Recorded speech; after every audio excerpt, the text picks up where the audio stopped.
Indy 500 champion gets a terrific start. It's go time, the biggest weekend of the year in Indiana. Simon Pagenaud takes the lead in The world's most famous race. Back home again in Indiana.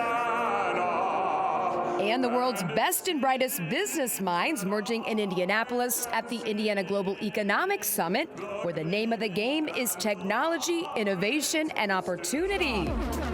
Plus, women making their mark in the fast lane, how they're putting the pedal to the metal in motorsports. Inside Indiana Business starts now.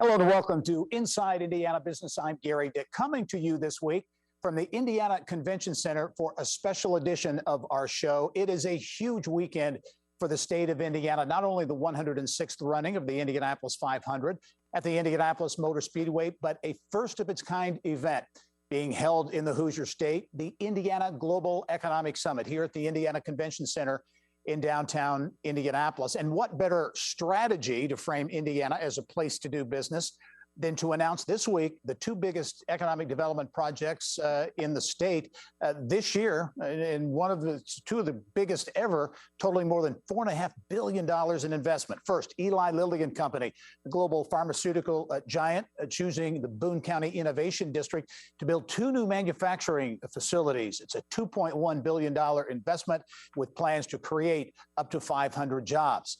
And Indiana getting a big piece of the electric vehicle pie. Global auto giants Stellantis and Samsung SDI planning to build a $2.5 billion investment in the EV battery plant in KOKOMO, and bringing with it some 1,400 new jobs. With more on this week's big investment announcements, how it plays into the economic global summit, and the world spotlight shining on Indiana. Pleased to be joined at the summit by Indiana Governor Eric Holcomb. Governor, thanks for taking time to join us. Play it again, Gerry. I like the way it sounds. All right. Well, you've been a busy guy, and your team very busy.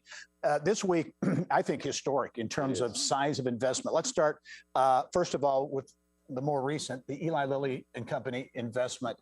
$2+ billion, innovation park in Lebanon, Boone County, manufacturing facilities, high-wage jobs. Your reaction to that investment? And as you mentioned, great careers of the future. To have two companies with such long history, Stellantis, decades in the making, they're part of the very fabric of Howard County. And to be transitioning from one mode to another and going into the battery space, and then to bring on an iconic brand like Samsung SDI, a player into our state that is now creating the first in the joint venture in America. This is nothing but good news. And then, you know, Colonel Eli Lilly's legacy, Dave Ricks and the whole team Lilly is living up to it and surpassing it. It's never been stronger. And you don't have to look at the stock price to look at that. You can look at what they're doing around the world, and great news is they're going to be doing it, making it right here in Indiana. Manufacturing research to be taking place there. There's a lot of talk about research triangle, Silicon Valley, the connection between Purdue, I-65 down to Lebanon and Boone County, Indianapolis, the airport. In your view, what can this be part of in terms of the bigger picture? The good news for Indiana is, and we've talked about this before, but the READY grant proposals that regionalized our state into 17 different regions. But I almost see these lightning bolts all over the state of Indiana of connectivity.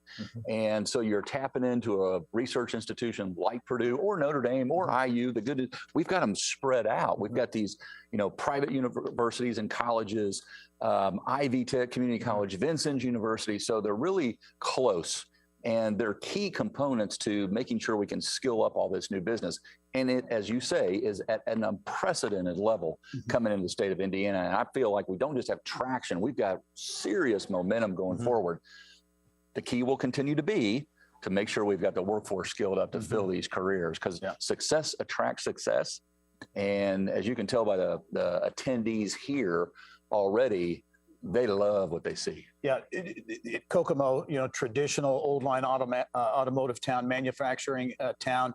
This new investment obviously is in the future in terms of electric vehicles. Do you sense a transformation basically for the manufacturing economy, and in particular in KOKOMO? Yeah, and we have to be in lockstep with that transition. And this is kind of putting our flag in the ground that Indiana is not just an attractive place to grow, but to grow the kind of jobs that are going to be around for generations. Mm-hmm. And that was a huge statement by Stellantis and Samsung SDI to come to Indiana. Fierce competition. Mm-hmm.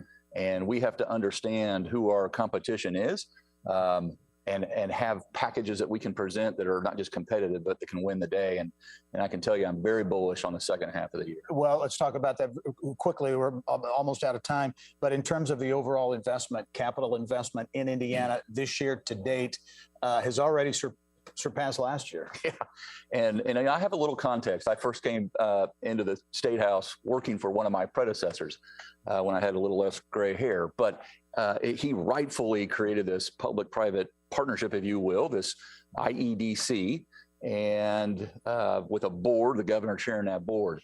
In the 12 years before I came into office, 2 of those years we did over $5 billion in CapEx. 2 of those years since 2005 to 2016. And we've done $5 billion over that for every year I've been in office. And this year we did it in 5 months. So, we were over 10 billion before the 2 big announcements. By the way, we did $340 million in Fort Wayne on Monday. We'll have another announcement here soon in the racing industry, McLaren, who will invest another $25 million in the Boone County area as well, Whitestown. And this is very exciting to have that kind of expertise where that team will come and skill up and have access to the latest technology, training, practice their pit stops. This is consolidating our racing prowess from a global perspective, and it's all draining right down to us. Big week for Indiana economic development. Big week to showcase the state as well at the Global Summit. Indiana Governor Eric Holcomb, as always, thanks for joining us. Happiest governor in America.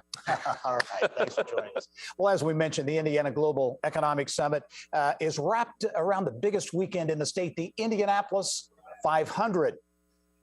Our most recent Business and Beyond podcast is really all about racing. 2 interesting conversations with 2008 champ and this year's Indy 500 pole sitter, Scott Dixon, and his boss, Chip Ganassi, who's visited Victory Lane 5 times, once as a team co-owner, 4 other times as principal owner. For Dixon and Ganassi, Indy is truly a special place. But honestly, for me, I think it's the tradition. This race has been going on for over 100 years. The sheer size of it, but what the community brings to it, what America loves about this race is the tradition, and people been sitting in the same seats for generations. Pageantry, tradition, history, all these words. We throw those around in today's lexicon. But the fact of the matter is, there are very few places like the Indianapolis Motor Speedway. We've put together an extended part of our podcast conversation with Scott Dixon and Chip Ganassi in our second half hour, so look forward to that. To check out all of our podcasts and theirs as well, just go to InsideIndianaBusiness.com. Speaking of sports, since 1987, Indianapolis has hosted the NFL Scouting Combine and will continue that streak of hosting the event for at least the next 2 years. This was the first time the NFL Combine was put out to a bidding process for potential host cities. Indianapolis beat out Los Angeles and Dallas for the next 2 years. As Indy says, this year's NFL Combine generated about $9.6 million in economic impact for the city, and it saw the highest fan attendance in its history.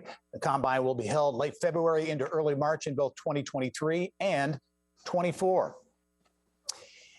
Well, when Dixon and Team Ganassi take the green flag Sunday, they'll be part of the fastest field in Indy 500 history. A post-pandemic crowd, ticket sales, and what it all means for the 106th running of the world's greatest spectacle in racing. We'll come back.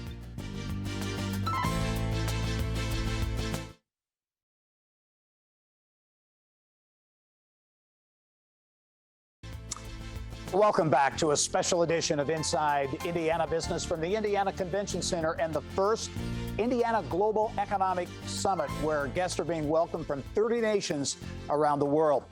Well, as the summit wraps up, many of the dignitaries will be in the stands at the Indianapolis Motor Speedway to witness, many of them for the first time, the greatest spectacle in racing. With more on the 106th running of the Indy 500, pleased to welcome back to the show, as always, IMS President Doug Boles from the Indianapolis Motor Speedway. Doug, thanks for joining us. Yeah, happy to do it. It's a great weekend. Yeah, great weekend.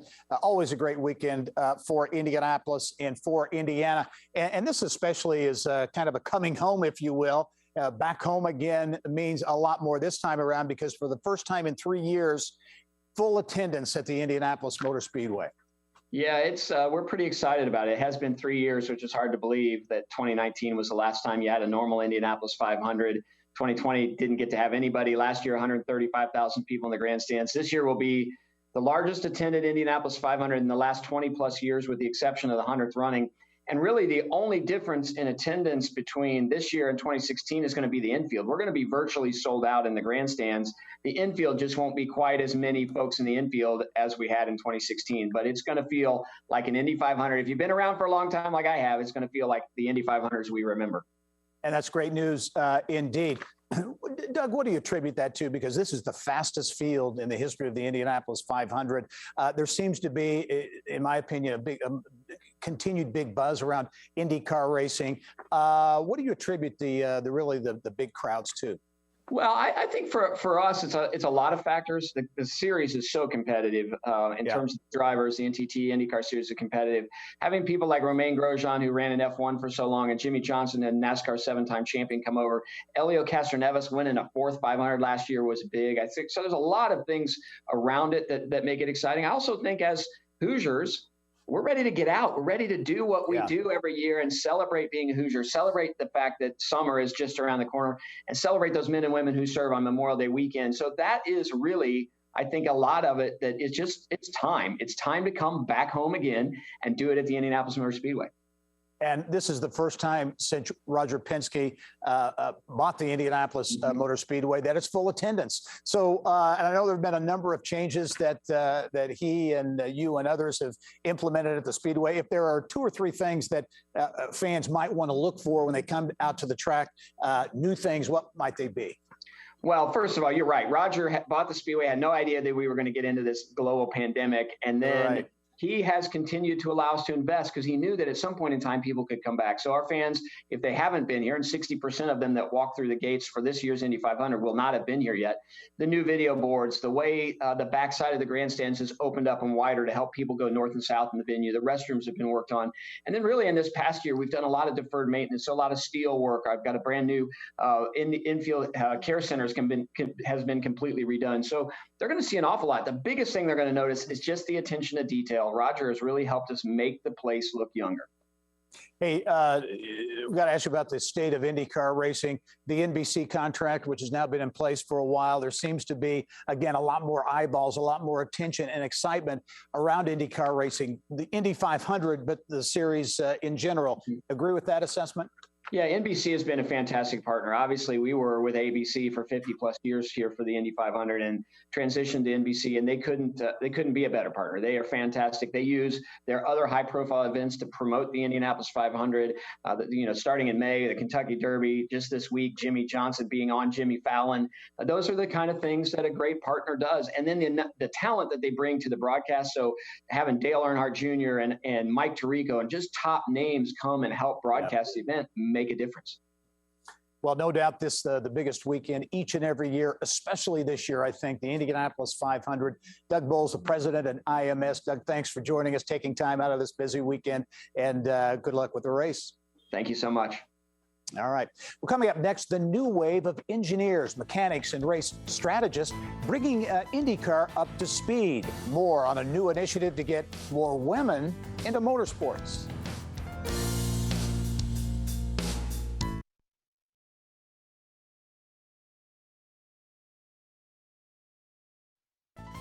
Well, diversity in motorsports. It's a big push at the Indianapolis Motor Speedway in general, and the sport in particular. There is a move afoot to bring a new wave of engineers, mechanics, and race strategists into IndyCar to really bring the sport up to speed. Mary Rachel Redmond with more on a new initiative to get more women into motorsports.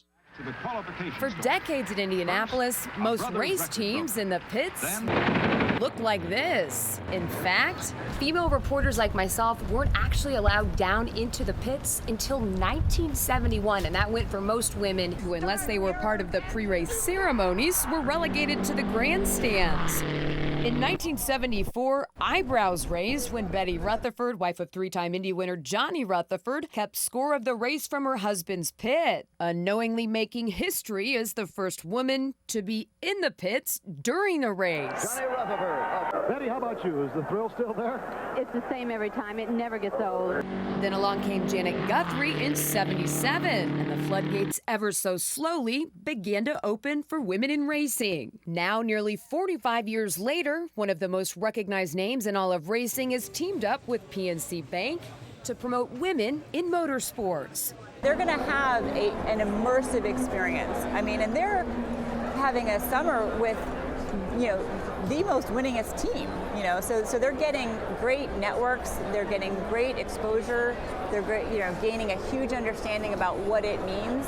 But interestingly enough, they're also understanding what are the barriers for others. And they are passionate around breaking down those barriers so that other women can, join motorsports and join, and quite frankly, other industries that maybe are a little bit more male-dominated. Across the finish line, and we got the final time. 20-year-old Jennifer Short just finished up her sophomore year at Purdue. She tells me this internship is the opportunity of a lifetime.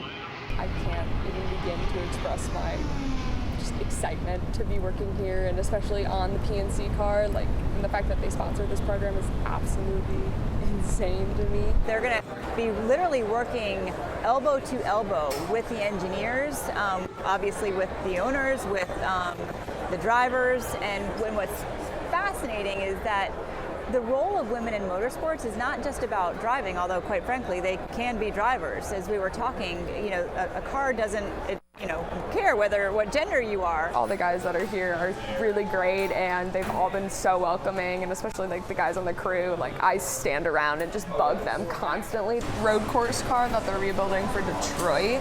Okay. And Detroit's next weekend, and then this one is the one that's gonna run at the 500 on Sunday. So is that the record breaker? Yes, that one. I think women in motorsports is important because we've got a different view. We look at things in a different light than men do, and especially now that we're breaking into the field, they've shown that teams that have women on them are the first to develop new ideas. To have more women in the paddock, we've got to put, so it's like a funnel. This is the top of the sport. There's going to be more women getting more interested in the early stages of the sport so that they come through to the elite level as it is here. And we're very fortunate that, we've got, again, the makeup of our team looks different because we've got the best people. Doesn't matter, the gender, the color, any of those things. And it's the way it should be.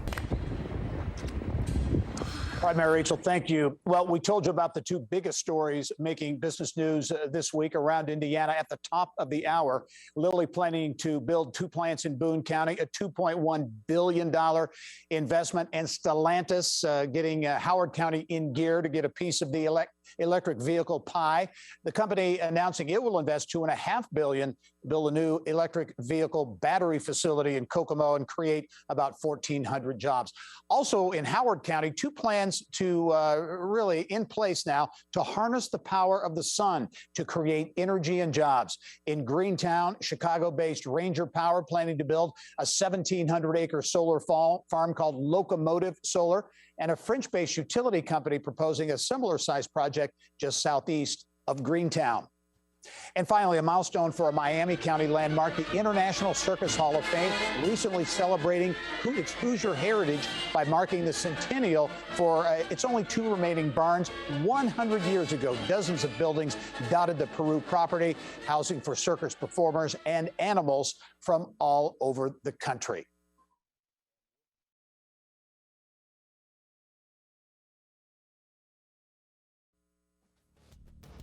Welcome back to a special edition of Inside Indiana Business from the Indiana Convention Center, where the first ever Indiana Global Economic Summit is being held.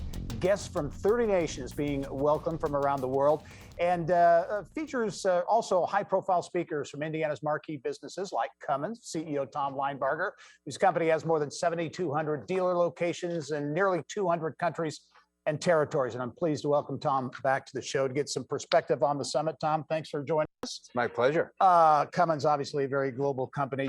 Your first impressions, I guess, of this first ever Global Economic Summit? Well, since COVID began, I've stopped taking for granted the fact that you get together with people and connect. And actually, people who have the goodwill of the state and the economy in their minds, it's really, that's a remarkable thing these days. And I'm really pleased to be here. I also give the governor and the Indiana Economic Development Corporation a lot of credit for trying to find things to bring us together. It's a tough time. There's a lot of challenges. There's a lot of things dividing us, but making the state better, developing the state is one thing we can all agree on. And I think they've done a great job of bringing in people from all over to create more opportunities for people in Indiana.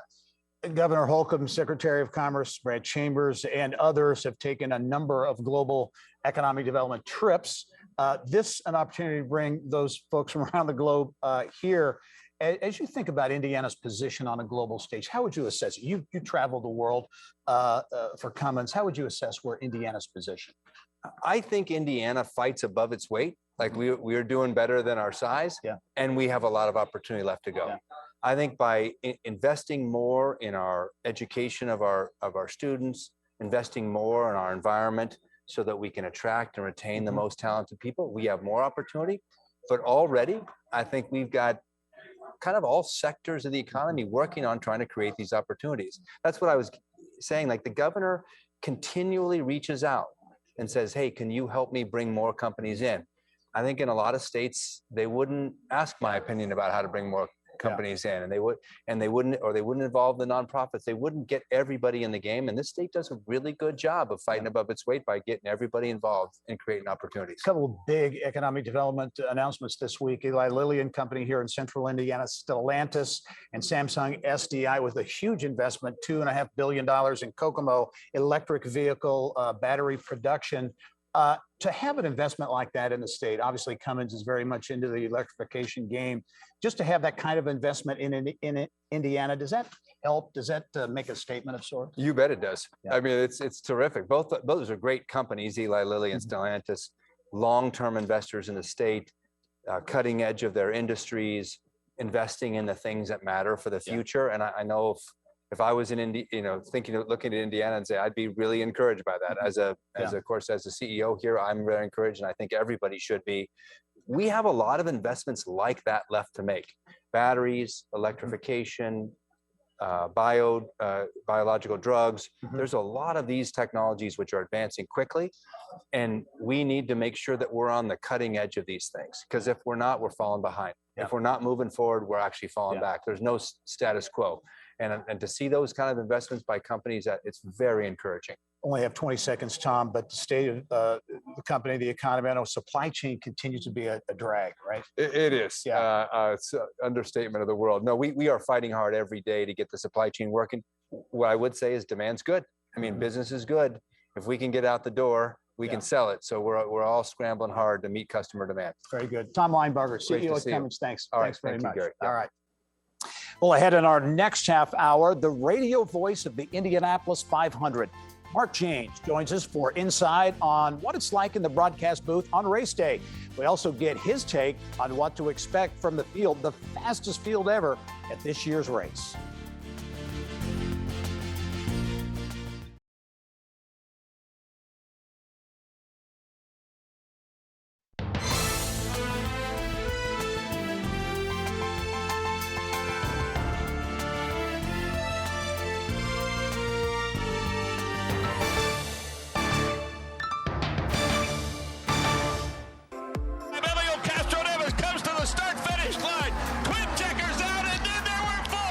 Goosebumps and history. We go one-on-one with the radio voice of the Indianapolis 500, Mark James. The guy who made the call as Elio crossed the yard of bricks first for the fourth time. Plus, first responders and what they go through mentally after dealing with a tragedy. how an Indiana company's innovation is helping them manage stress. Plus, the push to get college graduates and young professionals to live in Indiana and work anywhere they want. We take a deep dive into remote recruitment. The second half hour of Inside Indiana Business is next. Little Al wins by just a few tenths of a second. Perhaps the closest finish in the history of the Indianapolis 500. And even 30 years later, Al Unser Jr.'s razor-thin win over Scott Goodyear in 1992 remains the closest finish in Indianapolis 500 history. Well, the late Bob Jenkins made that iconic call in 1992, and as the fastest field in Indy 500 history thunders down the main straightaway to take the green flag this year, Mark James will again be on the radio call for millions, both in attendance at the Speedway and around the globe. Bill Benner has more in this week's Inside Indiana Sports. Bill. Gary, thanks. And as you mentioned, that man is Hoosier native Mark James, who has been with the IndyCar Radio Network since 1996 and became the voice of the 500 in 2016. Mark joins us today to provide his outlook on the 106th running of the 500, as well as his role in anchoring the veteran 500 radio crew. And Mark, welcome. Good to see you, my friend. Bill, it's a pleasure for sure. It's I know it's normally said around the holidays, but in my opinion, this is the most wonderful time of the year for sure. Well, and it has to be a wonderful occasion for you personally to have the honor of being the voice of the Indianapolis 500 as you've been since 2016. I used to make these up, Bill, on my mom and dad's living room floor in Monrovia, Indiana, when I was a 5th and 6th grade student at Hall Elementary. And so, you know, it's been a crazy ride for sure. A lot of peaks and a lot of valleys, but this is a peak for sure. And I'm honored and privileged to serve as the anchor for the 7th time. It is, you mentioned, started with this network in 1996. I said after the first year, I thought they were happy, but I said, if they don't ask me back, I'll have done it one more time than a lot of folks get to. So I guess, my friend, for 25 years, I'm playing with house money, as they say. So we love it. Well, we're coming out of qualifying, and we have the fastest field in Indianapolis 500 history, led by Scott Dixon, who set the record for a qualifying attempt, more than 234 miles an hour. That alone sets this race apart as we await the green flag in your call. Yeah, I mean, the fastest field from first through 32nd. Stephen Wilson, the 33rd, started because of engine issues, didn't get to post at time. But no, it's impressive what they've done for sure. And I think it shows the energy and the work that is put in by these teams and these drivers, and certainly the engineers to, you know, tweak the setups and make these cars go faster and faster and faster. I think all in all, given the conditions and how uncertain they were over the course of the weekend, I think that adds to the abilities of the people who call the shots and how to set these cars up. I also think they benefited from, you know, a couple of days of solid testing in late April. And then, you know, they lost only one day to weather of the 4 days of 6-hour practice sessions that they had scheduled leading up to the Indianapolis 500 qualifying weekend. So a lot of things came together, I think, to allow these teams to put down some incredible speeds. Well, Mark, just like we have race teams, we have the incredible radio team. You have 10 on-air people, behind-the-scenes folks. What's it like? I mean, I assume you're kind of the captain or the quarterback of that team, but to coordinate the 200 laps, all the things that come up to it, then the green flag, the checkered flag, I mean, it has to be an enormous task, but one that you look forward to every year.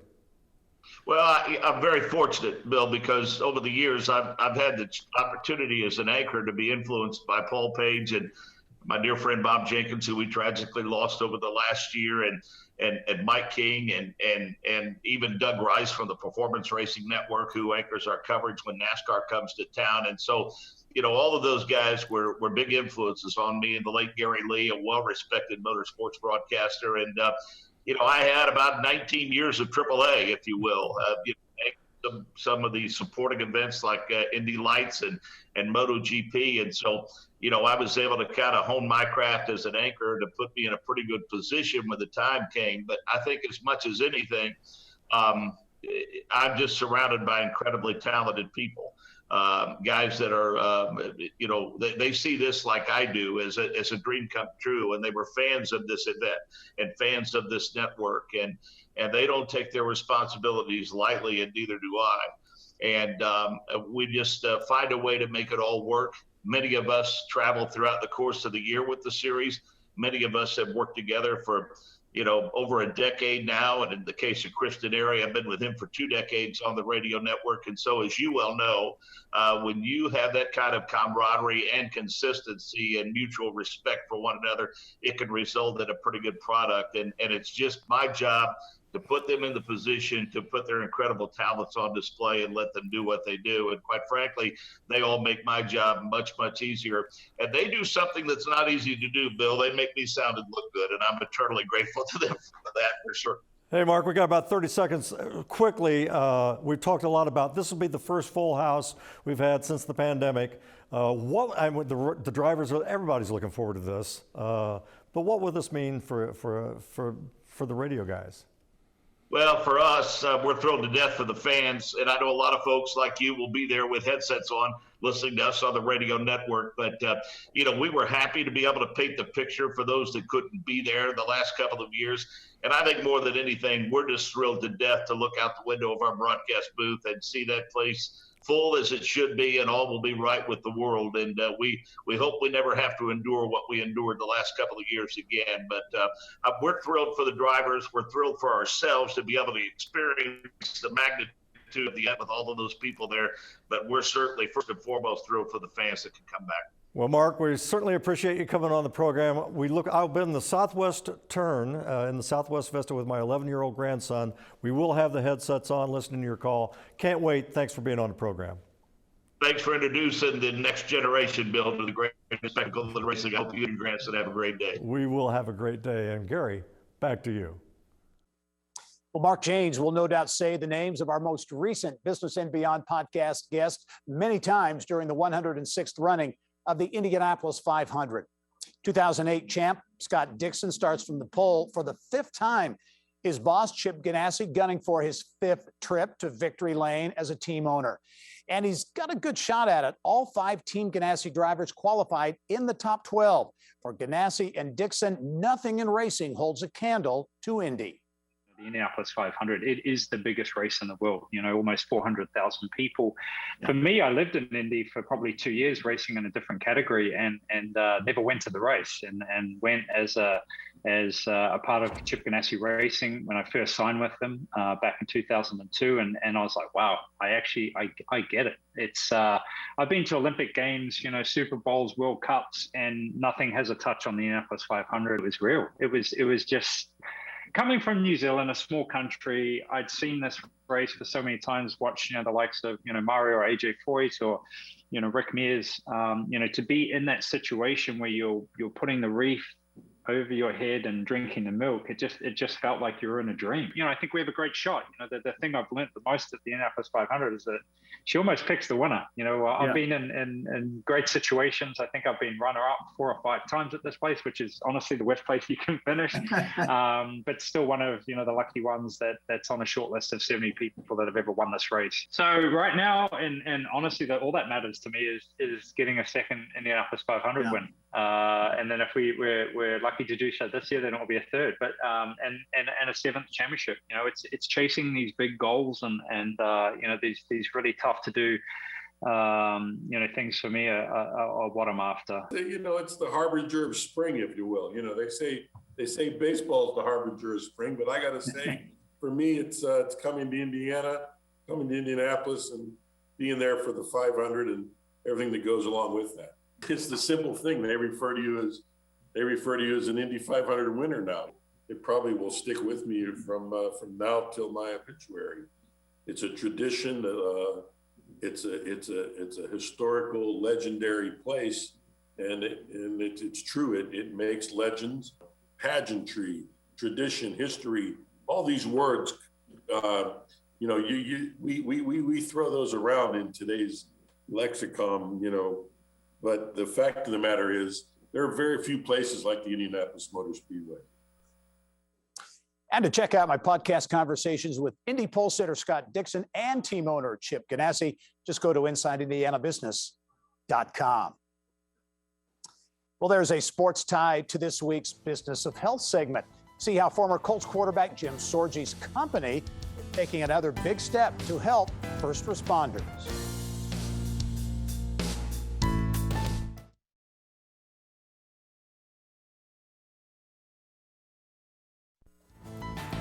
First responders face high stress and traumatic situations in the line of duty every day. And those events can take a toll on their mental health. Depression and PTSD are up to 5 times more common in first responders. Business of Health reporter Kylie Valletta tells us how a young company is expanding its focus and footprint to help. Thanks, Gary. We first told you about Pro Team Tactical Performance in 2019 when the company was founded on a mission that focused on physical health for first responders. Created by former Colts quarterback Jim Sorgi and former St. Louis Cardinal Joey Vandiver, the company uses a professional sports approach to help first responders prevent injuries and rehabilitate. Pro Team Tactical is now adding a mental health component dedicated to first responders. And joining me now to tell us more is Jim Sorgi, not just the former Colts quarterback, but also co-founder of Pro Team Tactical. Welcome back to the show. Oh, thank you for having me. So let's talk first, a little refresher. This service that you were founded on focused more on the physical side of things. Give us just a snapshot of that service and tell us a little bit about the success you've been seeing. Yeah, it's grown exponentially in the last 3.5, 4 years. We've done a really good job of providing that better care to public safety and first responders. You know, they're very much like athletes, and as former athletes, we know the type of care it takes to keep them on duty, get them back to duty as quickly as possible. So what we were able to do is take that model, that athletic model, and bring it to public safety. So we get them from their line of duty injuries, their 9 line of duty injuries, and we rehab them just like professional athletes. We rehab the whole body, and we give them that better care, that specialized care that public safety needs. Because they're athletes, they have the high demand, high stress jobs, physically demanding jobs. And they need to be confident that they can do those jobs when they're coming back from an injury. So let's talk about this new mental health service that you have. It's called SHIELD already. The Fishers Police Department, the Noblesville Police Department have signed on.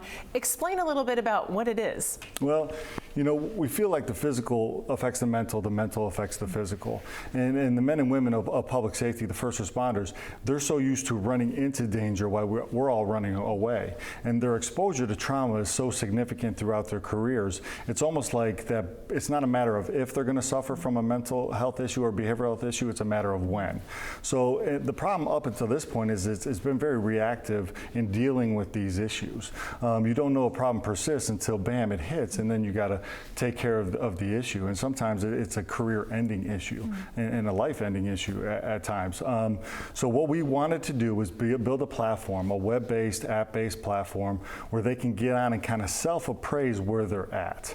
We feel like if they can do that over the course of the career, throughout the year, they can kind of empty that bucket along the way, and therefore it never gets so full that it overflows. So, you know, we self-appraise anxiety, depression, PTSD, substance abuse, stress, and sleep, because we feel like those are the areas that men and women of public safety are going to have a problem with over the course of their career.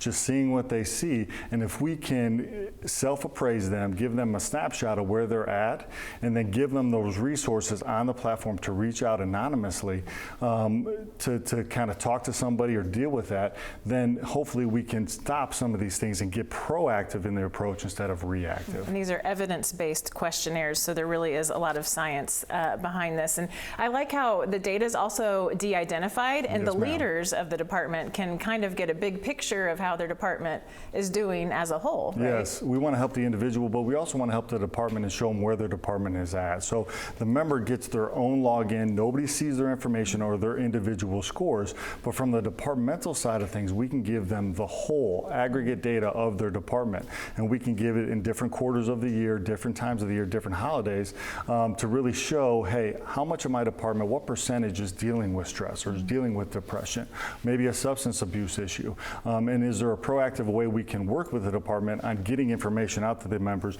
to mitigate that or help with that along the way? So we feel like it's not only important to help the member, that's the most important part, but let's help the department really kind of identify how their department is doing. Exactly. I was reading that more than a third of first responders self-report struggling with substance abuse. So you mentioned substance abuse is an issue. I do want to talk about, you've expanded your footprint a little bit. You've been mostly in central Indiana, all in central Indiana, and now you have a new location in Maryville, yes, very far north. Tell us why you chose that area. Very excited about our Maryville location. It's a flex space, so it's got rehab, but it also has warehouse space where we can do some job-specific activities. Growth has been exponential. IMPD has their facility, IFD has their facility.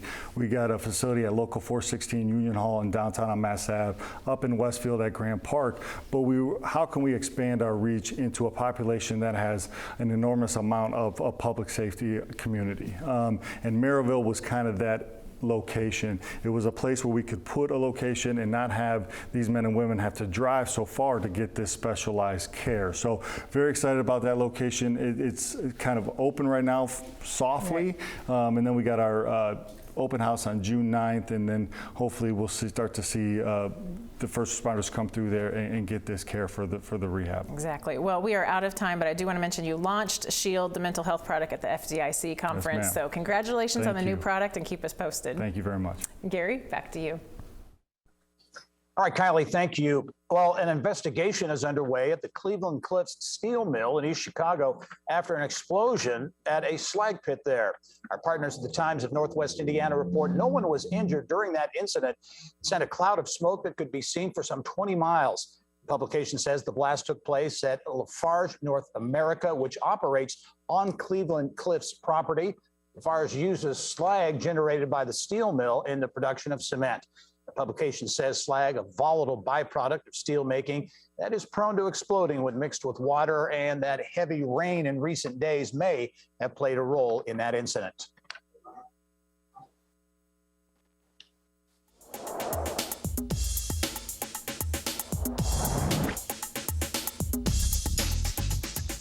Well, working from home, it's our Eye on Education segment this week. It really looks like it's here to stay, and it's creating a whole new dynamic in the workforce, propelling the race for retaining, attracting talent in Indiana to a whole new level. Consider this: 37% of college graduates in 2021 took full-time remote jobs. Indianapolis-based Make My Move has a new program aimed at convincing young professionals to live in Indiana and work remotely with any company across the globe. And for more, pleased to be joined by Make My Move CEO Mike Rutz. Mike, as always, welcome to the program. Thanks for having me. Hey, this remote worker phenomenon issue, if you will, it really is spreading. Obviously, not just here in Indiana, but all over the country. Give us kind of the thumbnail sketch of the remote worker situation. Well, the size of the market exploded due to the pandemic, obviously.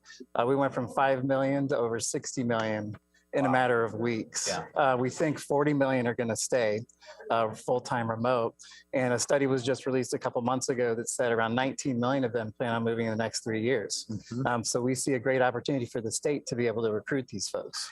Make My Move launched in December of 2020. Bill Osterly, the celebrated entrepreneur, really passionate about Indiana. Give us the model, if you will, for Make My Move. Sure. So we work with communities to effectively be able to market themselves.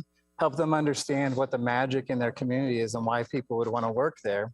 And then we deliver that marketing message to a targeted audience of people, remote workers, who can basically take their job wherever they want. They're geographic free agents. They're chasing cost of living. They're chasing community. And Indiana is a great place for them to come live. And multiple communities in Indiana are participating and offering a variety of incentives, right? Yeah, we got some good ones. I mean, my favorite is Greensburg, Indiana, which offers grandparents on demand. Greensburg, a town of 13,000 people, had 2,000 applications. Wow. In West Lafayette, Bloomington, a variety of different towns, all shapes and sizes. All right, you've got a new program that's getting a lot of attention, the Indiana Remote Start Fellowship Program. Sure. So, Bill co-founded the OR Fellowship, and this is structured loosely on that same idea. that you mentioned 37% of college graduates took a remote job. That is a staggering number. Yeah. That's you equate that to Indiana, it's over 10,000 students, right? So we see it as an opportunity to retain students that are graduating from Indiana colleges and universities, but also to recruit from out-of-state colleges and universities by offering them a differentiated experience than they would otherwise have living in another state as a new remote worker. So this is basically networking and other opportunities, right, that you would typically get in an in-person environment. You're offering it in the remote environment. Absolutely. You know, employers are still trying to figure this out. We have very low confidence that the majority of employers know how to onboard early career folks in a remote setting and provide them with the career development, the networking opportunities, the mentoring that you need in early career. It's hard enough as it is, even when you're working in an office with folks, you know, and so we want to be able to provide that to these students or these early career workers. Talk about the early reaction to this fellowship. And is this unique around the country? Yeah, it's the first one of its kind in the country. We want to make Indiana the leader in remote worker recruiting. You know, so we have 13 communities already that have programming in place that are good landing spots for these folks. Again, they're all different shapes and sizes. They're rural, they're urban, they're suburban, there's college towns. So we have a great head start to be able to land these new career workers. You and I were talking before we started here off camera, and you talk about this trend or the numbers that seem to point to workers leaving urban areas and going to more suburban and rural areas, and the remote workforce is a big driver. Remote work is driving a tremendous amount of this. I love to use the term geographic free agents, right? They have new freedoms, and we know just from surveying and polling and studies that they're chasing affordability, which Indiana has. They're chasing community, which Indiana has. And right now is the time we want to play offense as a state. Mike Retz is the CEO at Make My Move, a new program, a fellowship offering some unique opportunities for remote workers. Mike, thanks for joining us. Tell Bill Osterley we said hi as well. We'll do that. We'll talk to you soon. Thanks, Gary. All right. Well, coming up next, inside this week's IBJ and a deep dive into innovation all over Indiana, including the latest high-tech sports model that we're seeing when it comes to battery innovation and energy throughout the state. Stay with us.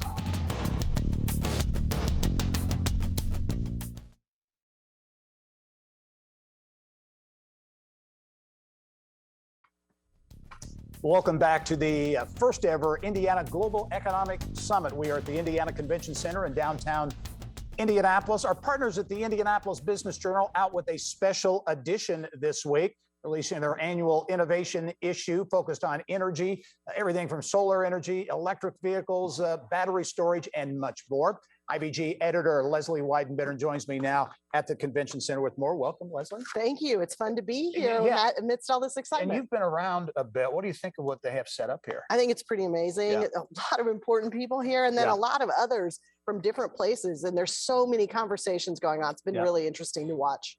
Okay, your annual innovation issue that is chock full of a lot of really interesting stories. A lot of it focused around energy, which is very timely. Yeah, when we started planning this a few months ago, we had no idea there'd be the big Stellantis announcement this week. But we are really focused on different parts of the energy sector. And one of the most important stories we've got is by John Russell, and it's about the importance of energy storage, because so much of how you are able to store energy, whether it's in batteries or whether it's through some mechanical means, that determines how you do with solar, how you do with electric cars, all of those things. Yeah, Battery Innovation Center, I know in Southern Indiana, a big player in that space. The explosion of solar, we're seeing it everywhere. The largest solar array in the country in Northwest Indiana. That's going to be a big piece of the issue too. The growth in solar, we're talking about wholesale solar mostly. The growth in solar here, just amazing. In fact, fourth largest growth in solar in the country is happening in Indiana. Well, that is interesting. Allison Transmission, old line company, been here, of course, for decades, doing new things, especially in innovation with this new innovation center. Absolutely. And they're trying to figure out what is going to be their role in the new electric vehicle industry. You know, when you make traditional transmissions, you got to figure out what next to do. They're doing some really cutting edge things there to make sure that they are relevant and a huge player in the industry going forward. Okay, before we leave, I got to get this one in. Bugs in farming? Absolutely. This is not part of the energy section of the innovation issue, but the IU has a center focused on helping develop ways to deal with hunger and insect farming as for both human consumption and animal consumption is one of the big ways. I will have to read that one. That's an interesting one. Leslie Weidenbender, as always, great stuff in the IBJ. We'll talk to you soon. Thanks so much, Gary. All right. And I'll be right back after this. Stay with us.